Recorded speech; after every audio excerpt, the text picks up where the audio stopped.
ही 17वा आणि 18वा हप्ता लाडक्या बहिणींना जो काही एकत्रित मिळणार आहे, 3,000 रुपये एकत्रित मिळणार आहेत. त्याच्याबद्दल 2100 रुपये मिळणार आहेत. तर 3,000 म्हणजे 1,500 रुपये नेमके मिळणार की 2100 रुपये मिळणार? व नोव्हेंबरचा जो काही 17वा हप्ता अजून मिळायचा बाकी आहे, जवळपास आता डिसेंबर महिना संपत आलेला आहे, 20 तारीख संपत आलेली आहे आणि अजूनही लाडक्या बहिणीला पैसे मिळालेले नाहीत. मात्र सातत्यानं दररोज वेगवेगळ्या बातम्या येत आहेत की आज एकत्रित 3,000 रुपये मिळाले, 2100 रुपये मिळाले, महिलांना SMS येणे सुरू झाले, अनेकांच्या खात्याला पैसे जमा झाले, या 12 जिल्ह्यात जमा झाले, या 12 बँकात जमा झाले. अशा ह्या चुकीच्या, खोट्या आणि विपर्यस्त बातम्या सातत्यानं येत असतात. तर ह्या अशा बातम्यांवर किती विश्वास ठेवायचा हा ज्याचा त्याचा प्रश्न आहे. मात्र आपल्या या चॅनलच्या माध्यमातून आपण सत्य आणि वस्तुनिष्ठ माहिती देण्याचा प्रयत्न करत असतो. आणि लाडक्या बहिणींना जो काही 17वा आणि 18वा हप्ता हा एकत्रित मिळणार की वेगळा वेगळा मिळणार आणि नेमका कधी मिळणार, कुठल्या तारखेला मिळणार, याबाबतची जी काही सरकारी सूत्रांकडून मिळालेली जी काही खात्रीलायक माहिती आहे, तर तीच माहिती तुम्हाला या पुढच्या 1 मिनिटामध्ये मी सांगणार आहे. तर मैत्रिणींनो, बहिणींनो, जी काही सरकार दिवाळीनंतर सरकारने घोषणा केली होती की दिवाळीचं बोनस देणार, त्याच्यानंतर 2100 रुपये देणार. तर अगदी मागच्या आठवड्यापूर्वी विधिमंडळाचं, विधानसभेचं हिवाळी अधिवेशन संपलेलं आहे. त्याच्यामध्ये लाडक्या बहिणीच्या प्रश्नावर विरोधकांनी काहीसं धारेवर धरण्याचा सरकारला, सत्ताधाऱ्यांना प्रयत्न केला. मात्र सरकारकडून नेहमी त्या पद्धतीसाठी गोलमाल उत्तरं देण्यात आली.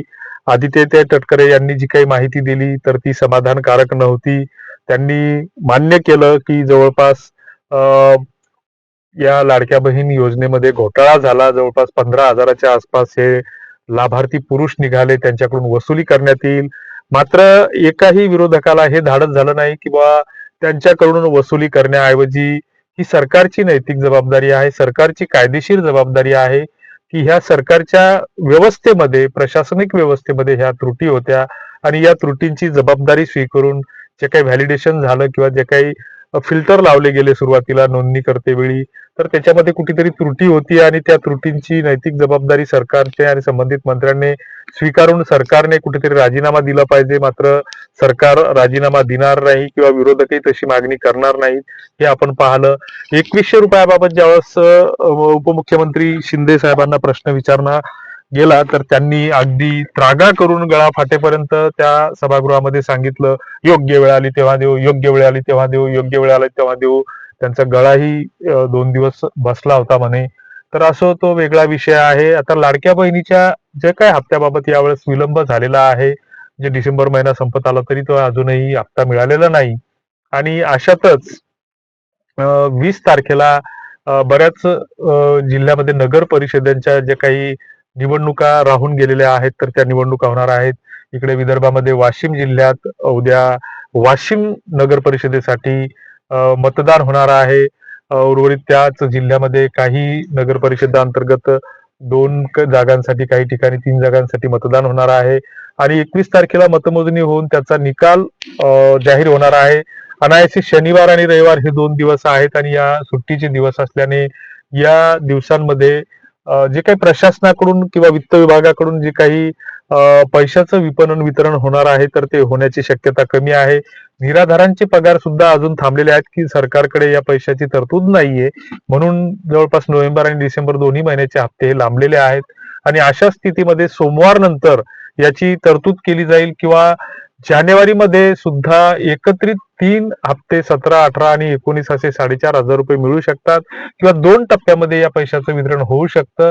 सरकारकडून याबाबत कुठलीही अधिकृत घोषणा केलेली नाही किंवा करण्यात आलेली नाही. तेव्हा उगाच अफवांवर किंवा खोट्या बातम्यावर विश्वास ठेवू नये.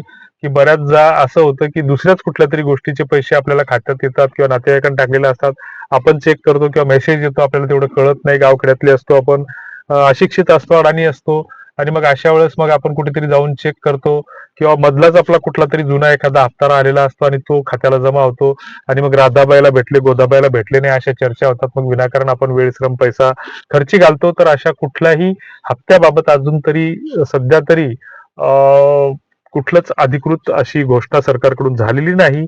त्यामुळे तत्काळ या सध्या तरी याबाबत प्रतीक्षा करायला हरकत नसावी.